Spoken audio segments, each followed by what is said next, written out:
Welcome to another episode of Save It, Spend It, Share It.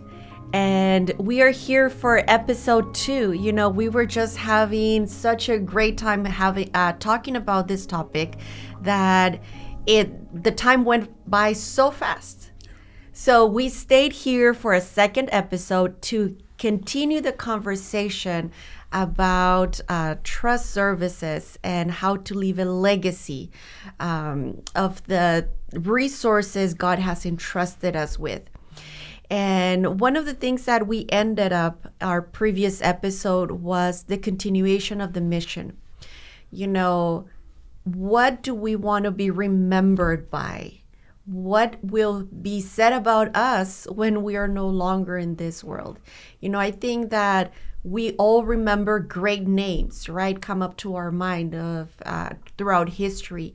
And all of them are remembered with sometimes famous quotes. Martin Luther King, you know, I have a dream. Anyone that hears I have a dream can resonate on who, the feeling behind that famous quote.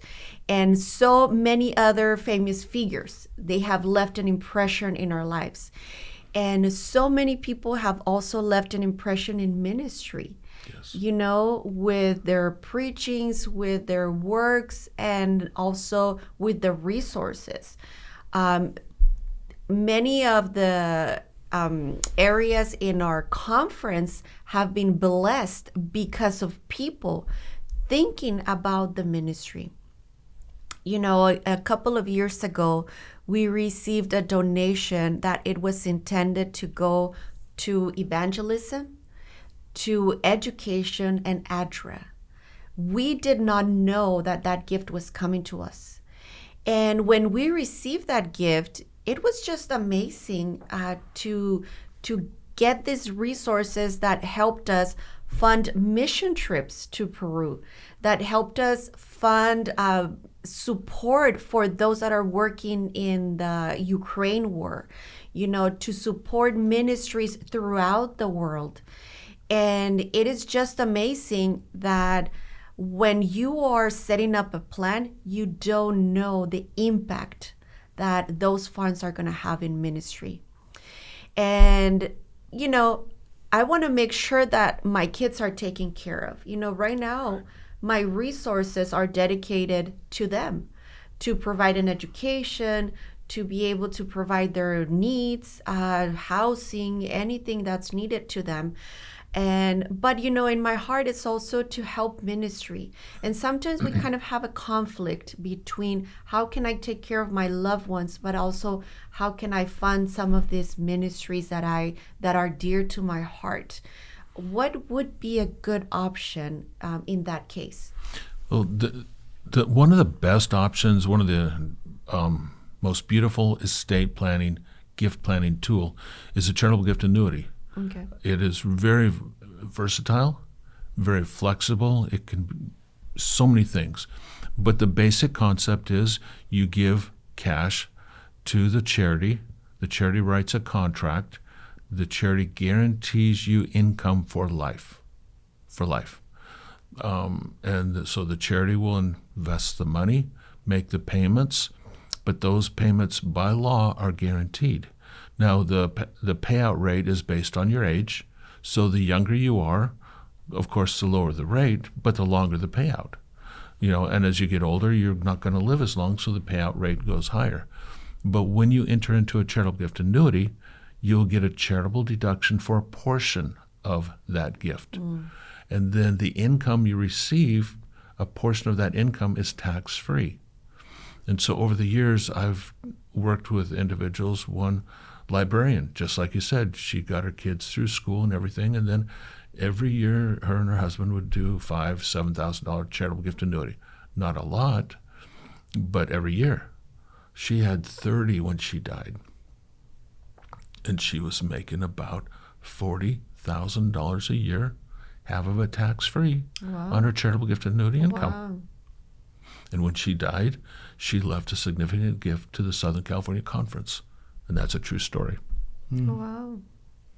So even though we see it sometimes as a conflict, it's actually can be partner up, Oh, yeah. in a way that you are taking care of your loved ones and also you are funding the mission at the same time. Right. And so, again, it's one of the best used tools. So, when we talked about a will, we have set up testamentary charitable gift annuities for children so that, when mom and dad pass away, they don't want to leave a big lump sum to a child because they're afraid that the child may lose their way. But by setting up a testamentary charitable gift annuity, the child will get a set amount of money for the rest of their life. And so that's the way we've used charitable gift annuities to help take care of the children or the grandchildren, and so that they had enough money to live off, but yet at the end of their lives, the legacy was left to a charity. And so it's such a beautiful tool. And, I will say that, cash and also appreciated stock. And so if you have stock that you're going to sell and you have to pay capital gains tax, a charitable gift annuity will spread out that capital gains income for the life of the contract. So you're not having to shell out a lot of money in taxes. You just get a steady income for the rest of your life. And Congress just passed it now to where we can take money out of our IRA when we reach a certain age, and that you don't get a charitable deduction, but you get a guaranteed income for life. That's the thing about a charitable gift annuity. It's guaranteed income. Wow. And all these conversations should be, this is the starting point. Yes. Right? We are not here to provide any legal advice, but we are here to provide you the resources and the knowledge for you to get a conversation started with your attorney. We also provide those services here at the conference. And, anyone that's listening and wants to explore this more, we can have a conversation with you to give you some options. But we want to make sure that whether you do it through the conference or you do it with your own attorney, that you make sure that you put this plan in place. And you mentioned shareable gift annuities, but I've also heard about shareable remainder trust. Are they similar? They are similar, but let me go back to charitable gift annuity. A charitable gift annuity can only be done with a charity. Okay. An attorney can draft the document, but it's got to be managed at a charity. And so depending upon where it is, for instance, Southern California Conference is licensed to issue charitable gift annuities in the state of California. So you want to make sure you're working with a charity that is appropriately licensed or documented. Now, a charitable remainder trust, again, that is a beautiful tool. It's designed for a higher dollar amount. A charitable gift annuity is $5,000 a minimum. But on a charitable remainder trust, you really want to be looking at assets over $100,000. So if you have a stock portfolio, you can create a charitable remainder trust with stock. You transfer the stock into the trust. The trustee sells the stock, pays no tax, no capital gains tax at all on the sale of that stock. The monies are left in the charitable remainder trust. The money's invested, and then the document will have a specific payout amount. So it's either a standard payout or an interest rate. But the charitable remainder trust will make payments to the beneficiaries. Now that's where it can get really interesting. So you can have a beneficiary of a husband and wife, father and daughter, mother and son, grandchildren. So it is a lot more flexible in how we can set up a charitable remainder trust. I just did one with a couple in the state of California where they had a piece of property that was worth $1.8 million. Their cost basis was $100,000. So if they were to sell that property, pay AMT tax, California tax, federal tax, they would give up almost $750,000. Wow. So by putting that asset into the charitable remainder trust, the trustees sold the property, paid no tax. The donors will get income for the rest of their lives. when they pass away, that money is going to be set up as an endowment for education. And we'll continue blessing many. You know, it's amazing stories that we hear from children that receive scholarships and how blessed those families are because of someone had the idea of leaving a legacy behind. Right. And, you know, like I mentioned before, we all decide what we want to be remembered by, and what an amazing thing to be remembered by leaving a gift that will continue supporting future generations. And, you know, the Bible gives us many different stories, parables, context about the management of resources. And, you know, Solomon says there's a time for everything, right? There's a time to work. There's a time not to work. There's a time to live. There's a time to die. And he had that reflection in mind, right? Yes. I can see him pondering over and over the idea of saying, what is the purpose of life? And I think that's something that's a question that we're always asking ourselves, like, what is the purpose of life? What is there? And unless you have a purpose, you'll be chasing, you know, the end of the rainbow. You know, you're continuously in that pursuit of, you know, more and more and more and more. And, you know, what can we find in the Bible that will give us some guidance on what is this purpose about? Is it about just producing more, earning more, accumulating wealth, or what is the purpose of life? I found one of the stories that Jesus told. I'm going to read this in Luke chapter 12 and verse 13. And says, then one from the crowd said to Jesus, "Teacher, tell my brother to divide the inheritance with me." And Jesus said to him, "Man, who made me a judge or an arbitrator over you?"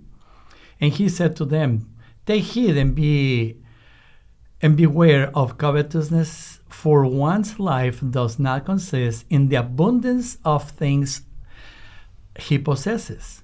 Then he spoke a parable to them, saying, "The ground of a certain rich man yielded plentifully, and he thought within himself, saying, What should I do, since I have no room to store my crops? So he said, I will do this. I will put down my barns and build greater, and there I will store all my crops and my goods.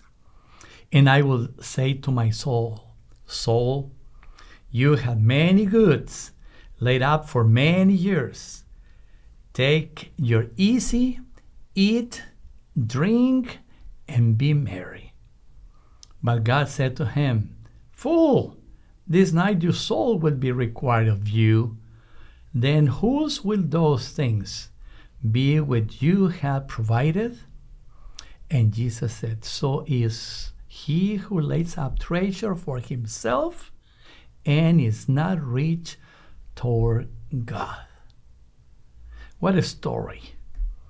What is being rich toward God? Is have in mind the mission that God has. Actually, God was the first and the greatest missionary. Because John 3:16 says, "For God loved the world that he gave his only begotten Son." So then God is in the mode of giving. Yeah, he already gave everything. He gave his most precious gift, Jesus. And we already know this. And he has been sharing this with us. So then, if I am a follower of Jesus, if I consider God's mission, I need to think also to include God's mission in my resources, in something that I have, that the Lord has given me as a steward, that I have to include something to carry his mission on this earth. Yeah. Yeah, and as we see our lives, I think each one of us, could go back at any point in life and see, wow, God blessed me so much. God gave me so much that, you know, like the hymn says, great is that faithfulness. Yeah. All that I've needed, the Lord has provided. It doesn't mean that we're rich. It doesn't mean that we had a life full of luxuries, what the world could consider as being successful. But seeing the blessings that all that we've needed, God has taken care of us, and that's such an amazing testimony of how the Lord provides and gives us a purpose of our life has a meaning, and I want to make sure that that meaning continues on. That meaning moves forward with being a blessing to others, leaving a legacy.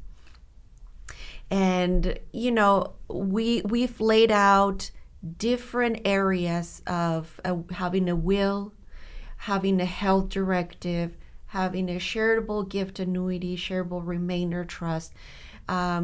Let's talk a little bit more practical and give some context of someone that might be listening to us that it's maybe their kids are now old enough to be independent, and now they're empty nesters and their kids are off to college, and they're thinking, well, what can I do to make sure that my kids have everything planned out?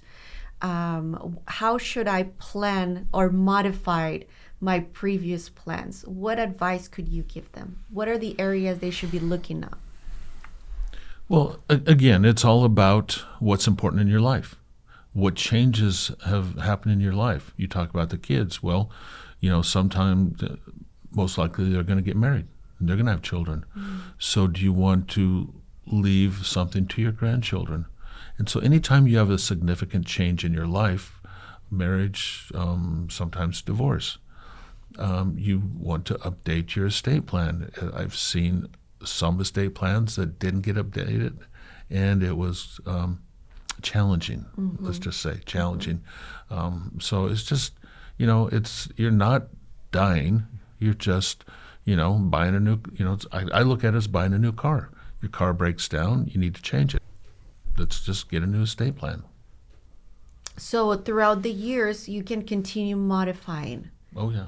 You can, change plans basically, but you want to make sure that you stay in contact with your attorney or the charity that produced the document, so that way they can be updated. Yeah.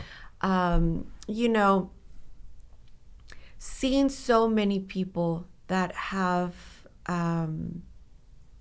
included in their plans, what is something that you have seen, or what are some comments that you've heard about? What was the purpose of supporting the church? What did they had in mind that they said, I feel I want to do this for my church? How long do we have? No, it's people have passion, and what they're passionate about is where they want to leave their mark. And so it's so many different things, different types of ministries, in our conferences and the different programs that the conference provides. There's so many different areas that individuals who have a passion for God's work, and how we can make a difference.